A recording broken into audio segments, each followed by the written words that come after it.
able to then bet accordingly. We will have everything at our disposal, and we will use that to our advantage. I'm Kevin Walsh. Tune into Game Time Decisions from 6 to 8 p.m. Eastern on SportsGrid.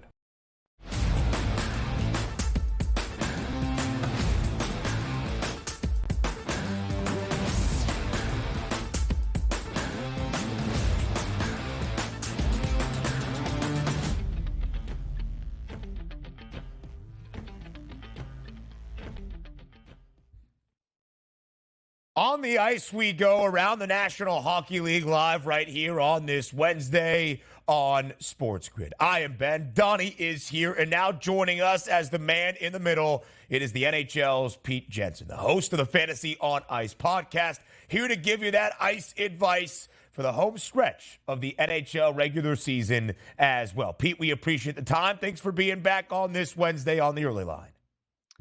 Always great to join you guys and talk some pucks. I know the Super Bowl's over. A lot of the events are over. Obviously, it was a spectacular stadium series over the weekend in the New York tri-state area, in New Jersey. Major props to the 4 teams involved. But now we're hitting the stretch run, so it's an exciting time of year and build up, push to the playoffs. So many teams are still in this thing. Pete, you'll hear from Hockey Guy DRS, who had winning wagers in each of the 2 Stadium Series matchups that we had over the weekend in NHL. A big matchup last night. We're entering the contest in Denver. The Avalanche were the Stanley Cup favorites. The Vancouver Canucks, with the most points in the National Hockey League at 80, were the favorites to win the President's Trophy. Neither team stands as the favorite in that respected market at this moment, but still a big matchup last night where the Avs were victorious 3-1. Is it a playoff preview in the Western Conference, what we saw last night out of Vancouver and Colorado? It certainly could be, with Vancouver, class of the Pacific Division this season so far, and making the big move for Elias Lindholm about a month ago, right before the All-Star break. So that improves their defensive outlook for the rest of the season. I wonder, though, if Vancouver is going to continue to regress a little bit more. That was just the first time all season that they lost 3 straight games, which is really impressive. But all 3 of those losses came in regulation and by multiple goals. So something to monitor, right? We've seen a lot of these Pacific teams, Edmonton, start unusually slow, but then turn it around. LA fell off a cliff about a month ago, and they're still recovering from that with the coaching change. So the Pacific is so tough. So you really never know what's going to come that division's way in a matter of days or weeks compared to what we've seen so far. But for Colorado, even though they have some weaknesses, Nathan McKinnon is playing in another stratosphere, maybe compared to any other player in the league. He leads the NHL by a country mile in 20-plus mile-per-hour speed bursts. So you can make the case he's even faster out there than Connor McDavid and more explosive this season. He's right on Kucherov's tail for the scoring title and one of the leading favorites for the MVP. Get some offense in there, which we love to see here, Pete, over the weekend with the Stadium Series. I myself was betting guys to score, betting overs in games, and both worked out in my favor. But let's take a big picture approach here to the regular season, which is the President's Trophy odds here. Team that's going to finish the regular season with the most points in the NHL. The favorites here listed as the Panthers, Rangers, Canucks, Bruins, and Jets. Do we agree with those favorites right now? And also, is there sort of a wild card here that we might want to watch out for playing great hockey down the stretch here, Pete? Definitely keep an eye out for the Carolina Hurricanes, whether it's for Stanley Cup futures or President's Trophy. They have some ground to make up here, but again, their major prize is to finally break through and win the Stanley Cup. They're going to get Freddie Anderson back from injury very soon. Actually, not an injury, a blood clotting issue. So glad to hear he's okay and practicing again, and he'll be in the fold for Carolina as they try to get over the hump here. Certainly having Svechnikov back is the big X factor because they didn't have him in the playoffs last year. He's that goal scorer that could maybe have tilted some of those games against the Panthers when they were swept. Remember, every game was close in the 4-game sweep. So having a goal scorer like that could make all the difference in getting Carolina, Rod Brind'Amour, best possession team over the hump this particular postseason. There is that President's Trophy curse to be aware of. The last 10 winners of the President's Trophy have not gone on to win Lord Stanley's Cup. Only one of the last 10 winners of the President's Trophy for the best regular season record has even reached the Cup final. Pete, quick follow-up question. Do teams want to win the President's Trophy around the NHL? I'm sure they do, but I don't think they're going to go all out for it, because it has seemed to be a bit of a little curse, or for some reason in the past decade or so in the NHL. I do still think a team in the Western Conference, I don't feel like a lot of people are talking about the Dallas Stars. They've been really good since Jake Ottinger came back from injury. Wedgwood held down the fort even when he was out pretty admirably. But I don't know that any team out there has the secondary scoring that Dallas does. And even on the blue line, Thomas Harley among the defenseman goal leaders this season. Keep an eye on him for props and stuff like that. But they just recalled Logan Stankoven, who's the leading scorer in the AHL. Matt Duchene's been awesome in a secondary role. Tyler Seguin, his career is far from over, leading them in even strength goals this season. And Wyatt Johnston has been a stud as well. Those are all secondary scorers. I didn't even talk about, Rupe Hintz, Joe Pavelski, and Jason Robertson, the top liners, or Miro Heiskanen. So the list goes on. Dallas is a dangerous, dangerous team that nobody's going to want to play this postseason. Take a look at those Stanley Cup odds there that we had listed on the screen, with the Panthers, the Avalanche, and the Oilers as the favorites up top. Now, I do think the FanDuel Sportsbook might have some accounting errors this morning, Pete, because I don't see the Philadelphia Flyers listed in the top 10 here rankings here to win this Stanley Cup. Take a look at some of these teams, particularly like the Rangers at 11-1, the Jets at 13-1. Are there any long shot additions there that you want to take a look at as standard? Because I know you like the Carolina Hurricanes. Give us some other teams for your opinions here that could get that cup. Sure. I mean, I think I like the way a team like the Minnesota Wild is trending. I don't know that they're going to win the Stanley Cup, but I kind of like them the more that I see from them in recent games compared to all the teams to make the playoffs in the West. And as you know, guys, if you slide into the playoffs and you have no expectations, you don't face that pressure, it could be a dangerous team like the way Kaprizov's been playing lately, Joel Eriksson-Ek. They have Matt Boldy. They have some nice rookies on that team like Brock Faber and Marco Rossi, tied with Bedard for the rookie goal lead, and pretty good at even strength as well. So I just feel like nobody's really talking about Minnesota, how they're back in the playoff conversation. Get still some decent odds on them to make the playoffs this season. And then, just looking overall, I feel like that Central Division is a lot better than we thought it was going to be. And Winnipeg is another one of those teams they're not going to face the pressure of all these other teams out there, but they got the job done this season. They re-signed Connor Hellebuck, a Vezina Trophy front runner right now. They re-signed Mark Scheifele. They traded for Sean Monahan at the deadline. Not a lot of people are talking about them, and I can guarantee teams like Dallas and Colorado are not going to want to run into the Jets and their structure under Rick Bowness this postseason. You can also look at those prices to make the postseason outside of the long shots, like Pete mentioned. The Minnesota Wild playing better hockey at the moment, plus 390. Let's focus on the slate on this Wednesday. A big one up in Edmonton. The Oilers host the Boston Bruins. Edmonton a minus 142 home ice favorite. Pete, is this the game of the night around the National Hockey League? Oh, hands down. And yeah, it's interesting when two teams that have been playing pretty good defensive hockey go head to head like this, because you could always say, the over might hit, because certainly McDavid, Draisaitl, Marchand, Pasternak, good secondary scoring on both sides. Evander Kane has 6 goals in his past 6 games. Evan Bouchard's one of the best scoring defensemen in the league, and Charlie McAvoy's been hot in the new year as well. So a lot of offense, even with all due respect to the Bruins goalie tandem, second best team save percentage in the league. Stuart Skinner has bounced back after that terrible start to the season. He's like a long shot Vezina Trophy contender. But with Edmonton, the one thing to speak about, that was my preseason Stanley Cup pick, Edmonton over Carolina. Both of those teams look pretty dreadful at points, but they're certainly starting to peak at the right time here. Yeah. And with Edmonton, they have a better defense than previous years, I think, with Ekholm being there for a full season and Bouchard's breakout. So, and they're playing a little different style under Chris Knobloch. They have an incredible record this season since the coaching change. Pete, we love the ice advice as always. More TEL next.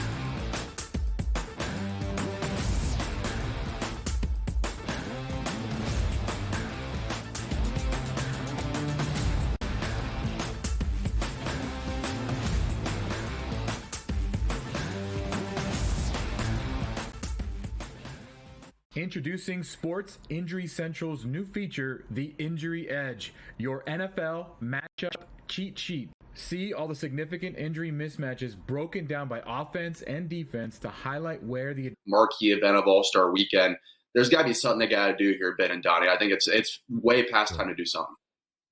It's a great question you bring up, too, and also it's great to have you on to answer this exact question because that's what we saw in most of the public. We just want a semblance of the game. The NFL, in their Pro Bowl approach, they said, look, we make a lot of money on it, but doesn't mean it's great for the game anymore, and they did away from it here. I think if we just get a semblance of what we normally see on a night-to-night action in the NBA with superstars, I think we would enjoy that, and possibly ramping that up could be a good thing, but also talking about ramping up here, this is the unofficial start of the second half of the season, which we're waiting to begin, which will take place tomorrow. And that brings up who has a legitimate chance to cut down the nets and take home a championship, which the Boston Celtics right now, plus 230 price here at the FanDuel Sportsbook. If we take a look at these odds for us, Evan, is it just so easy right now? The Celtics are far and away the best team, and they should win it. Give us some opinions here on what you think about the Celtics moving forward here.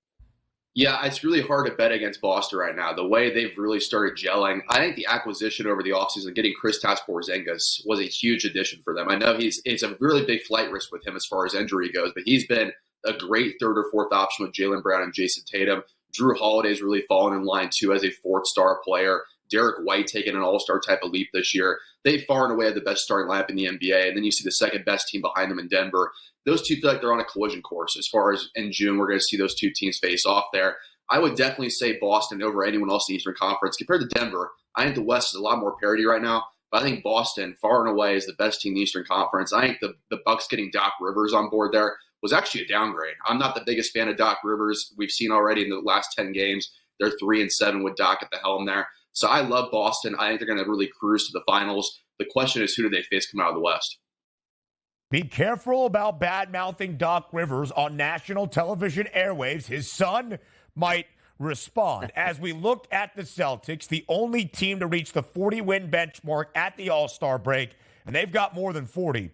43-12, the best record around the association. Updated win total for the C's at the break, 63.5. Year number 2 under Joe Mazzulla. What is the best thing about what Boston has done throughout this NBA season?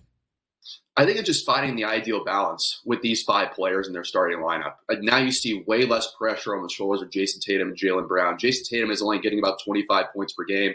Jaylen Brown around 21, 22. But then you see just the balance of Drew Holiday and Kristaps Porzingis putting in their points. Derek White putting up around 15 points per game. And you have all these great defenders, too. All 3 of those guys around Jaylen Brown, Jason Tatum are great above-average defenders. And that's what I think matters most in this league is you have these superstar offensive wings in Brown and Tatum, but how do you surround those guys to take the pressure off on the other end of the court? And I think Boston's done a fantastic job with that this offseason. I think the one big question I have for Boston now, which might not matter in the postseason when the rotations go down to about 7 or 8 players anyways, is their depth. I think that's the one big question for them. They didn't really attack the buyout market at all. They didn't really make much trades at the deadline. But I don't think they have to. They're a juggernaut so far this year, and they've won already 64 games. And that's the big question for me is going to be, can they get to 64, 65 wins? I think they're going to hit that over just barely, Ben. And I think they're going to, like I mentioned, cruise to the Eastern Conference Finals, cruise to the finals. Yeah. And I think this Boston team is going to be a juggernaut for the really next couple of years. Talk to me about Jason Tatum here, Evan. You take a look at the best team in the NBA, which is the Boston Celtics record-wise. They're probably going to be the number 1 overall seed heading into the playoffs, and usually get bonus points there for being the best player on the team, which is Tatum. But when we take a look at those MVP markets at the FanDuel Sportsbook, Jokic, minus 120, SGA, plus 210, Luka Doncic, 7-1, Giannis at 10-1. Then we find Jason Tatum all the way down at a 29-1 price here. Do you agree with that pricing? Is there a chance for them to move up? Or maybe we just expected it's a really good basketball team and they have good basketball players, but we want to focus on some other individuals. Yeah, I think it's a mix of 2 things here. I think Jason Tatum, he's kind of just at a disadvantage throughout his career because he started off his career going to the Eastern Conference Finals. He was already a top 20 player when Kyrie Irving was out a couple of years ago, and he led that team to the Eastern Conference Finals. I think just people expect this from Jason Tatum nowadays. He's a top 10 player. He's going to put up some monster numbers, lead this team into the postseason on a deep run every single time. And until he wins a title, I do wonder if that market's going to change much for Jason Tatum, which is really unfortunate in my opinion because he's a very, very good player. If I thought he had a real chance, I'd say pounce on those odds while you could. But on the other end of the stick there, Donnie, I would definitely say Nikola Jokic. There's no way to bet against him at this point. Every single year we keep trying to think of a narrative to say, why can't Jokic win it this year? But every single year he keeps putting up the exact same numbers or better. The Nuggets don't fall off at all. They get better every single year. It just feels like the Nikola Jokic MVP award at this point. I have a hard time betting against him to win MVP once again. At minus value, even minus 125 right now, I'd still bet that. I think it's still good value at this point. It's going to get even higher as we get closer to the regular season ending. So I would lean Jokic again winning MVP. I think it might be a landslide now. I thought Embiid had a real chance this year to repeat before his injury. But with him being out of the mix now with that 65-game threshold, I think it's Jokic's to lose unless he gets an injury. That minus money price on the Joker could be a lot stronger by the time we get to the end of the regular season. I thought that was a really interesting point, Evan. We often ask for other players on that board, what have they done that they can win the MVP award? It's often the negative for Nikola Jokic. Okay, what's going to keep him out of the MVP race because he's already won so many, and we compare the numbers this year to the numbers during his MVP winning seasons. Also, tell me your producer is a Celtics fan without telling me your producer is a Celtics fan. No Tatum talk, the headline on the MVP conversation board. Shout out our guy John Shames in the back. I do agree, though. It is interesting. The best team in the NBA, their best player, not really a legitimate MVP contender. Evan, my favorite storyline throughout this NBA season that I can't wait to see here following the All-Star break is this home stretch is the two teams at the top of the Western Conference, the upstart Minnesota Timberwolves and the Oklahoma City Thunder. Not only where they end in terms of their seeding for the playoffs, but if the odds will follow, that OKC and Minnesota can be true Western Conference title contenders. But let's start with the seeding. Minnesota enters the All-Star break, best record out west, 39-16. Ultimately, Evan, who's going to be that number one seed in the Western Conference playoffs? I'm going to go with the team that's been the most hot over the last really 2 months. So I'm going to go with the Los Angeles Clippers at plus 200. That's the way James Harden's really gelled with that group with Kawhi Leonard, Paul George. Obviously, with that group, the big question once again is health with Kawhi Leonard and Paul George. But they do stay healthy. I think they're going to take that number over pretty quickly here after the All-Star break and kind of cruise to that one seed the rest of the way.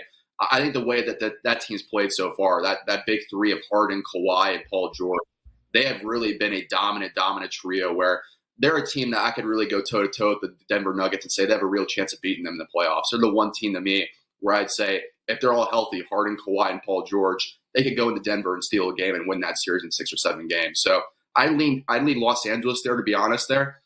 But look out for Oklahoma City. I think they're a real team to watch out for here. I think Shai Gilgeous-Alexander has proven this year he's a superstar type player. Chet Holmgren, I think, is already a top 40 player in the NBA. Jalen Williams is the same way, too. I think Jalen Williams is one of the more underrated players in the NBA. So I think that's a team to watch out for there is Oklahoma City. And unfortunately for Minnesota, I'm just not the biggest proponent of the double big lineup yet with Karl-Anthony Towns and Rudy Gobert, especially in the postseason. I know they're a dominant regular season team, but what happens when teams space the floor against them? What happens when they play Rudy Gobert off the floor and Karl-Anthony Towns is your center under the rim? That's a disaster scenario on the defensive end. So I think I'm going to lean Los Angeles there as far as coming out of the West. And when you look at the standings right now, Oklahoma City 37-17, a game and a half behind Minnesota. The T-Wolves, the best record out west, 39-16. But the Clips, only 2 games behind the Timberwolves as well. Here's the outlook for both of the up-and-coming teams in the Western Conference. If not this year, maybe next year. Plus 750 for Minnesota to win the Western Conference crown. $1 behind that, Oklahoma City. Evan Sidery, we appreciate the time. The courtside report in the final day of the All-Star break before the home stretch of this NBA season begins. Thanks for your time on this Wednesday. Absolutely. Really appreciate it. Thanks, guys. Always a blast having you on. Now we turn our attention to college basketball. Without the NBA, the Hardwood Handicaps have been in college hoops. A big Wednesday night slate to break down. We got picks and bets already loaded in. We'll do it next year on the Early Line.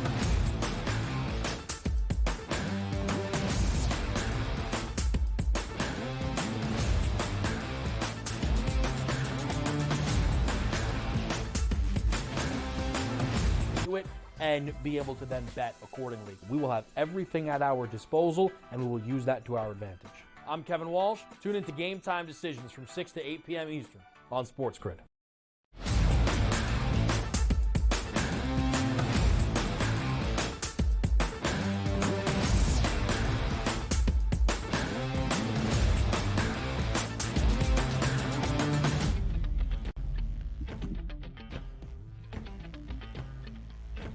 What a Wednesday night of college basketball we have on the horizon, on the docket, on the slate, live right here on the early line on SportsGrid. I am Ben. He is Donnie. We go all around the country at the D1 level in men's college hoops on this Wednesday. Only one ranked versus ranked top 25 tilt, and it comes in the Southeastern Conference. Down to Tuscaloosa, we roll. Alabama, an 8.5-point favorite against Florida. The 13th ranked Crimson Tide, 24th in the country, is where the Gators check in this week, back inside the AP top 25. Look at that over-under, 174.5. Any total in the mid-150s is up there for college basketball. Into the 160s, it's an offensive explosion. 174 and a hook might be the highest scoring game we have seen all year. So will we get some points tonight in Tuscaloosa?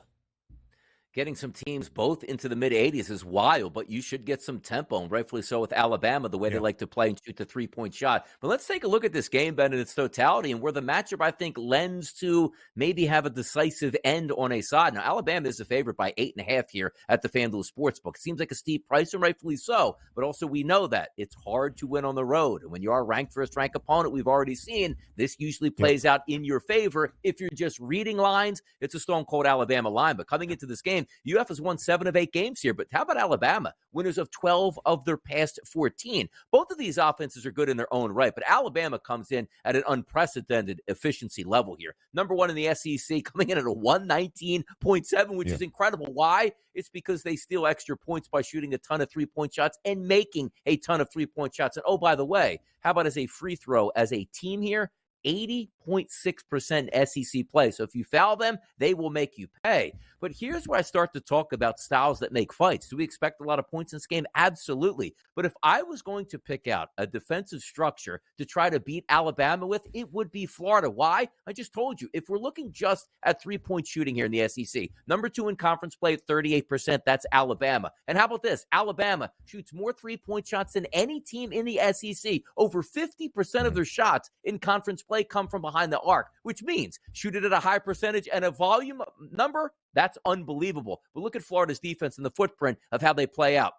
Actually defend the three-point shot fairly well, Ben, at about 32%. But equally as important, take a look at the style components here. Number 2 in the conference at chasing you off the three-point line. That's the Florida Gators. Take a look at point distribution. There's 14 teams, Ben, in the SEC. They're 14th at allowing total points from three-point range. If there's one way to stop Alabama, chase them and defend the three-point line and frustrate them. Now, granted, you might say, Donnie, they're very good inside the arc, shooting 56%. I understand that, but their point distribution on two-point shots here, Ben, 14th in conference play. It's the perfect matchup for Florida. Am I saying Florida goes in and wins in a mismatch because they should be favored? No, I'm not. But I'm going to take the points in this instant. I just like the way Florida's defense matches up with Alabama. I think they can stay within that number.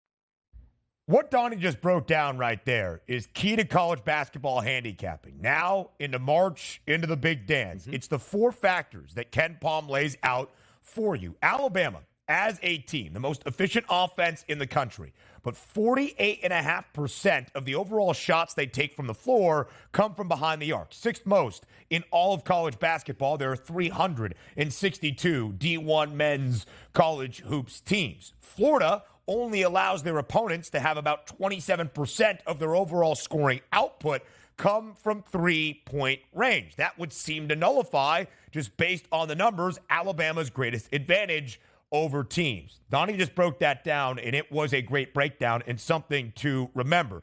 Both teams, 2 of the 40 fastest tempos in college basketball, 2 of the top 10 most efficient offenses, 2 defenses that rank outside of the top 70 in college basketball. It makes sense to see 174.5 as the total, just a little bit steep for my blood. Mark Zinno brought this up as well. In games where we have seen 2 top 25 teams face off, the home team after last night, where both of the home teams, Creighton as a dog, BYU as a slight favorite, won outright and, of course, then covered their number. 29-8 straight up this year in a matchup between 2 top 25 teams, for the home team winning outright in 29 of 37, and those teams covering numbers 23, 12, and 2 against the spread. 8.5-point number in favor of Bama tonight in Tuscaloosa. We pick up the pace here like Alabama and Florida will display tonight to go to the SEC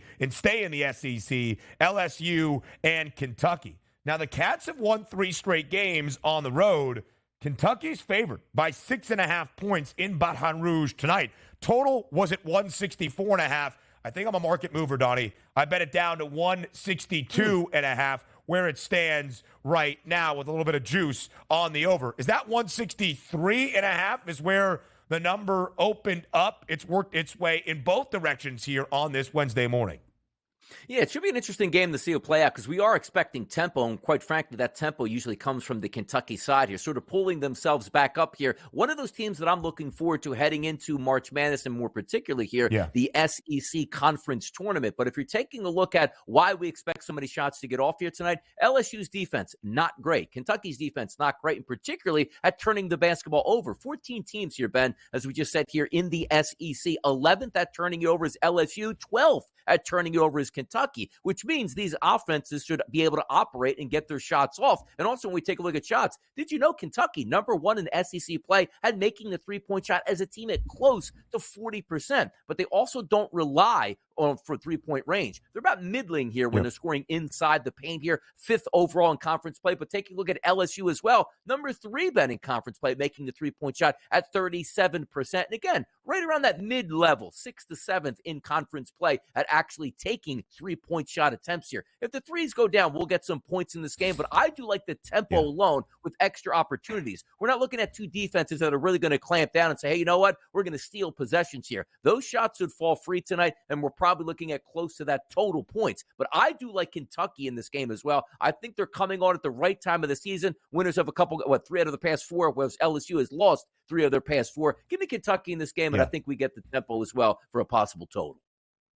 3 straight wins on the road in conference play is something to pay attention to. Kentucky had lost 4 of its last 6. Now they have won 2 straight in both of those games. Total going under. Kentucky 82nd in defensive efficiency, according to Ken Palm around the country. They couldn't stop anybody early on. I was betting Kentucky overs all year long. I lean the under tonight because of where things stand for the Cats. They are a 6.5-point favorite on the road, and the Tigers on the other side. LSU is just 6-6 in SEC play so far, or 5-7, in SEC play so far this season. They have covered only in 5 games. In 4 of the 5 covers, LSU has stayed under. I think this game is competitive. Home underdog getting 6.5 points tonight. Kentucky might win outright.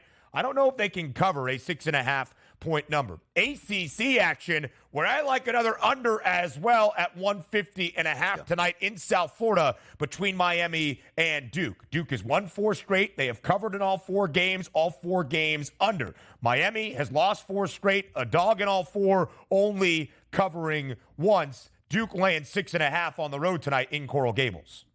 Yeah, just looking at Miami and ACC play, it just hasn't been good enough. And coming off the season they had last year, we expected big things out of the Miami Hurricanes and haven't gotten any of that, particularly, Ben, on the offensive side. Turned the basketball over way too much. And also, when we talk about 15 teams here in the ACC, you want the free points. You want the easy points here. It means getting to the free throw line. 14th out of 15 teams are the Miami Hurricanes in the ACC at getting to the free throw line, which means you're going to be challenged all the way through. If you flip it over and take a look at Miami on defense, they technically don't foul a lot, which should help them. But here's the issue. It's college basketball. It's analytics. The more three-point shots you put up and you have a decent success rate, the better chance for your winning. Miami doesn't have that. Duke does. Second in ACC play, close to 38% as a team from the three-point line. And how does that match up? How about Miami's defense? We just told you there's 15 teams in the ACC. They're 15th, Ben, at allowing you to shoot the three-point shot. So if you are looking at a team that wants to shoot the three-point shot, makes a good amount of those, and you let them shoot three-point shots, it usually doesn't work out in your favor. And I know Miami desperately needs this win, but just because you're desperate doesn't mean you're just going to automatically pick up a W. Duke's the better basketball team in this game. They should win this going away, Ben.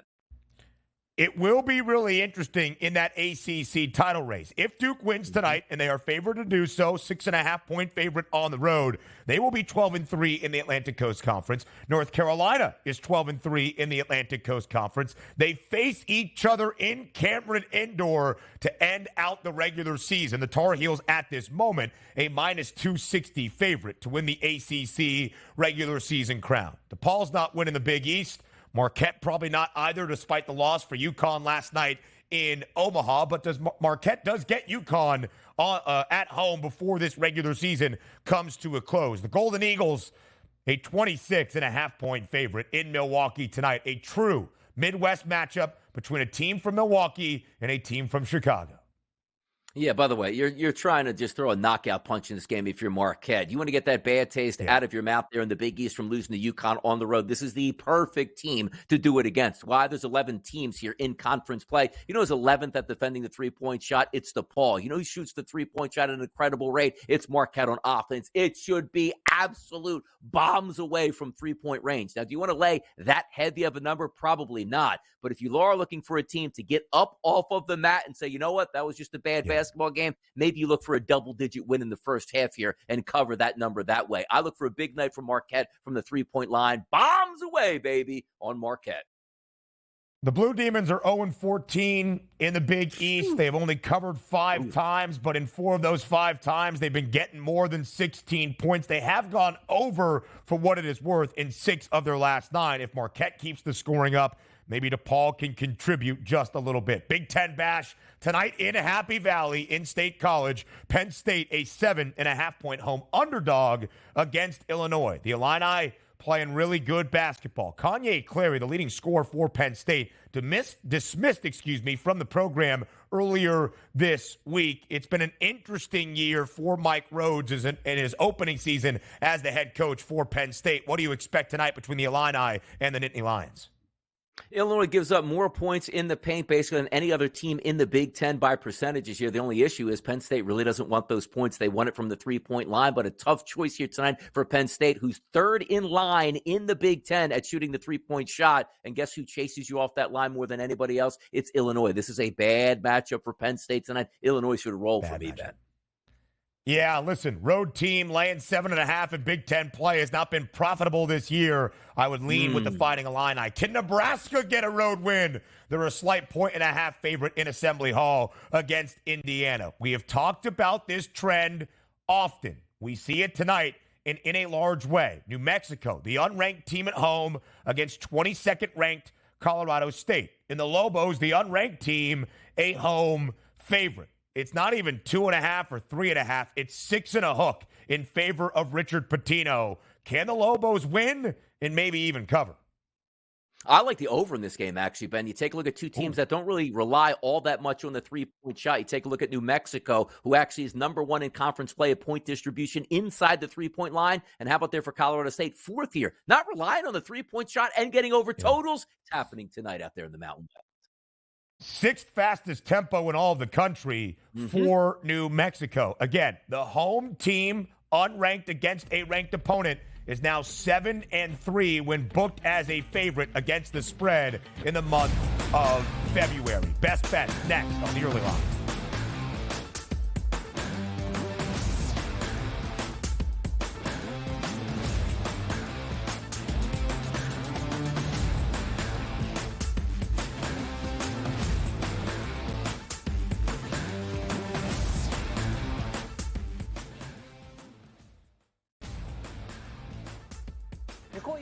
Best player in the NBA until proven otherwise. Like you have that guy on your team, you win 50 games.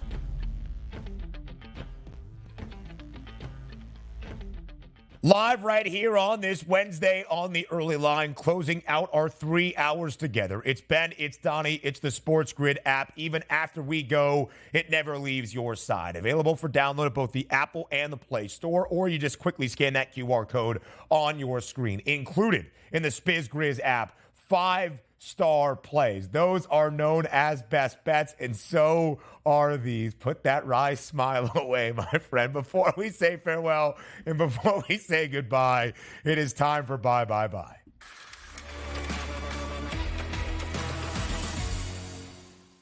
One thing to know about Donnie Rightside, he's always hoping for a little bit of chaos before the show comes to a close. March is the month of madness and chaos. Before we get there, here in the final 10 days of February, what's the best bet on this Wednesday? Let's have some fun with this one. I'm going to go with a team total to the over tonight. That's 74.5, and that's coming from Colorado State being on the road tonight going up against New Mexico. New Mexico actually has a decent defense, but styles do make fights here. If there's one team in conference play out there in the Mountain West that gives up more 2-point field goals, should I say points inside the paint here, it's actually New Mexico. So I'm going to take advantage of that. A game not relying on the three-point shot with crazy tempo tonight. No reason to believe that Colorado State can't land themselves in the mid-70s and cash this ticket. Give me Colorado State's team total over 74.5 tonight in a tilt against New Mexico at the Pit. I'm going to an under in ACC action, under 150.5 between Duke and Miami. The Blue Devils trending in a very positive direction here as we approach March. They have won 4 straight games. They have covered in all 4. They have gone under in all 4. Miami has gone under in 9 of its last 12 games. In its last 7 games, booked as an underdog, Miami has gone under in 6 of 7. The Canes have lost 4 straight, booked as a dog in all 4.